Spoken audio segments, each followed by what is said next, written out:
Ambitious Ares, firstborn son of Zeus and Hera, who with Athena rivaled for their father's eye. For both laid claim to warfare and were worshipped thus. But as Athena tempered her approach in wisdom, 'twas Ares' place to represent the lust for blood. So in his feral prowess caught he love's own eye, fair Aphrodite, and with her, his brother's wife. Contented Ares was with being else despised.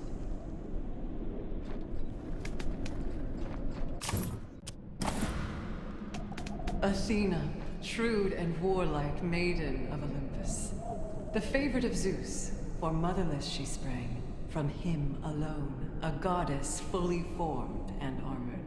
Her duty to Olympus and the good of man, she serves with intellect and courage in its use. Not prophecy, but foresight was her wisdom's gift. As when to Athens she bestowed the olive tree, and in doing so, elevated mortal life.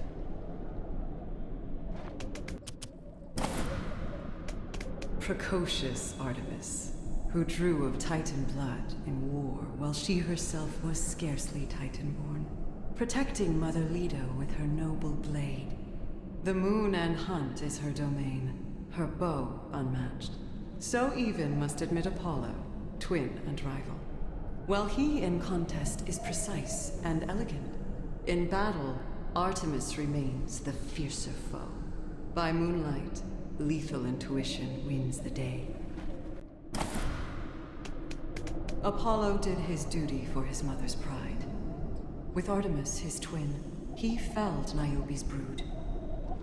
But when the deed was done, he found his conscience pained. And to the good of mortal souls, he turned his aim to heal the wounded world with muse-inspired arts. At Delphi, he bestowed his sacred oracle, that his prophetic wisdom would the people serve. The beauty of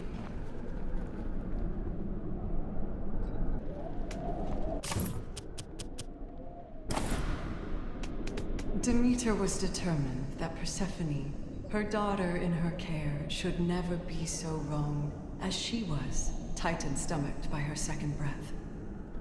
Her savior Zeus, now father to Persephone, was trusted by Demeter to protect their girl. But when she was abducted, for to wed by Hades, Demeter found her husband on his brother's side, and she in wrath would teach the world of barren winter.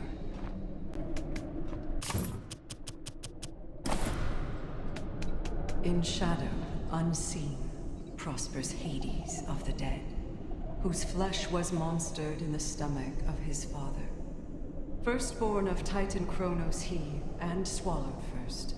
Revenged he would be, as brothers fought as one. Victorious, the underworld was given him, so that his visage would the dead alone torment. And mortal fear and pain would be his only solace, until his brother Zeus would help procure a bride.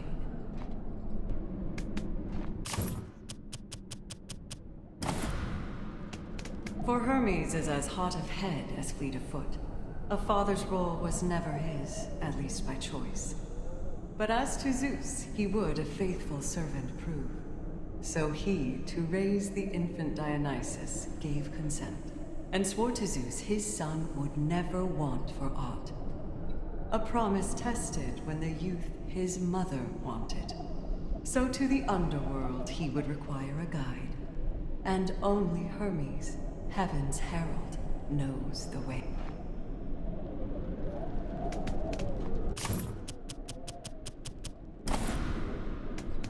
The keeper of eternal fire, veiled Hestia, was courted by Apollo and Poseidon both. When Zeus implored her for a choice, good Hestia spake, "Whichever one I choose, the other threatens war. I choose instead the peace, the home, the hearth, the flame.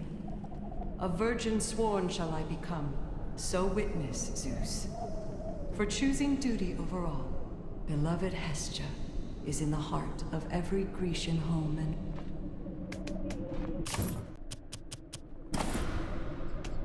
in Nike, over contests is the judgment vested.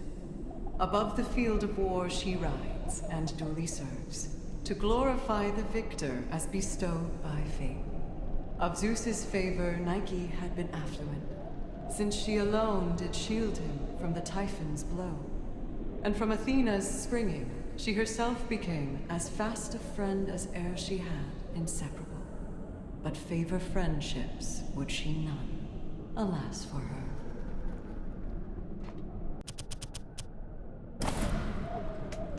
Poseidon, god of weather and the seven seas, to whom Oceanus surrendered his domain, as mighty Zeus the Titan Cronos brought to heel. And but for Zeus his brother, would Poseidon be the utmost power known upon Olympus's mount. Now stands he second place in power and domain.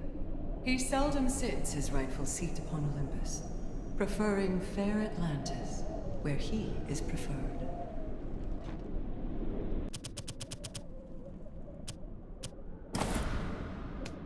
Lord Zeus had dreamt of justice in his days of youth, for he alone was spared the hungry maw of Cronos. At last, by craft of poison, were his kin disgorged. Thus, Zeus became the savior of his generation, as every Titan down to Tartarus was cast. A loving god was he, for many did he love. A father to the world, as many did he father. The thunder god upon Olympus, king of all.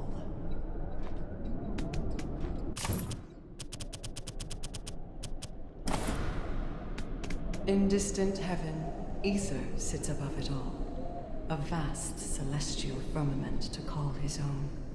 Our sea and sky, the children he looks down upon, as does he on Olympus and the gods he hosts. When near his most beloved sister Hemera, the day imbues him with a rich cerulean hue.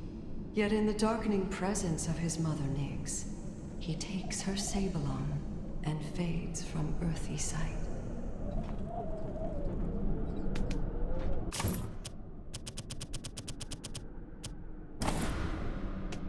'Twas chaos, first of all, from whence existence sprang.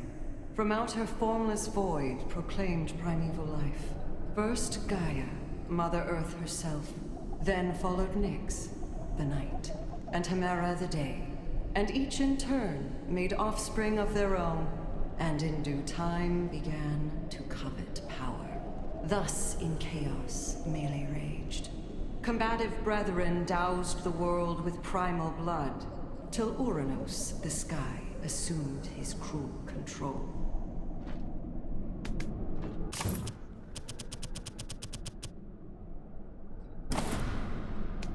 When first from chaos sprang she, Gaia, Mother Earth, her thoughts were to the betterment of all her heirs, and so at odds ere since with kings unjust, unkind.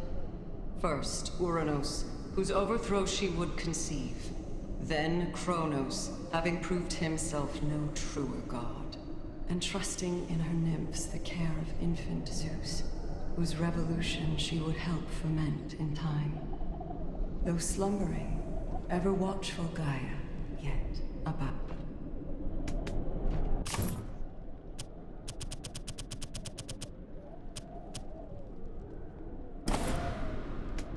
Primordial Hemera, embodiment of day, whose brightness issued forth from night, her mother Nyx, and evermore the two have since remained estranged. For anywhere that Hemera may seek her out, so Nyx, by her intrinsic nature, must withdraw. A mother's love, resplendent in a place unseen, unvoiced, unheard, forever drawing out of sight, a never-ending cycle born of fruitless search.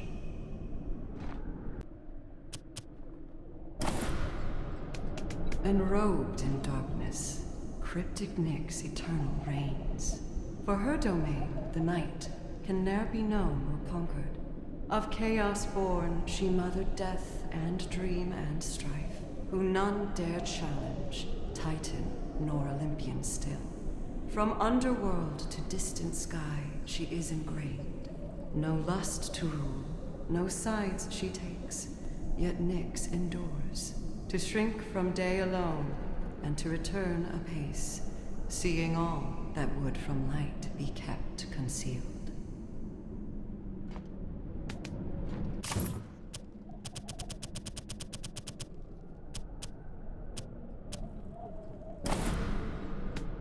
"'Twas Uranus, the great and cruel, the sky above, who fathered many, trusting none, to all a tyrant.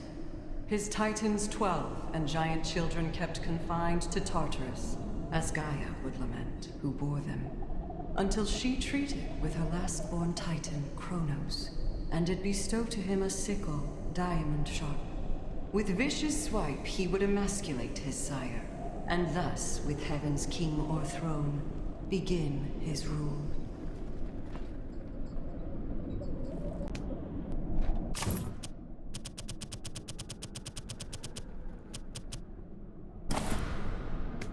Rapacious Cronos, cruel and massive Titan king, whose appetites would shape the nascent course of fate.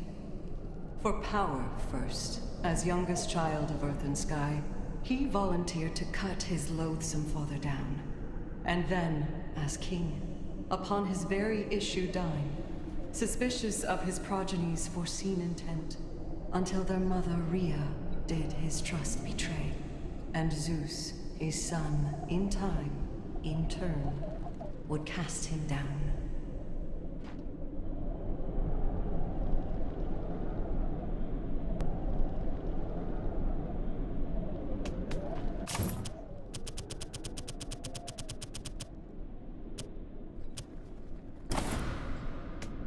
Bright Hyperion, father of the sun and moon.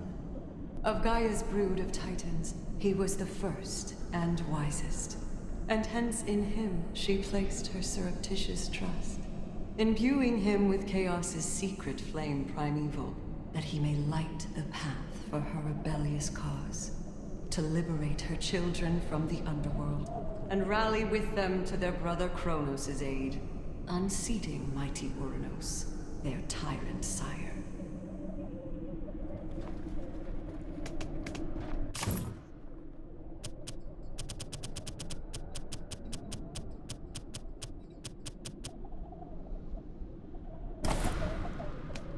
To Rhea, Titan Queen, befell a fateful choice, to heed her Cronos, brother, consort, lord, and king, or heed a mother's duty to her newborn babe.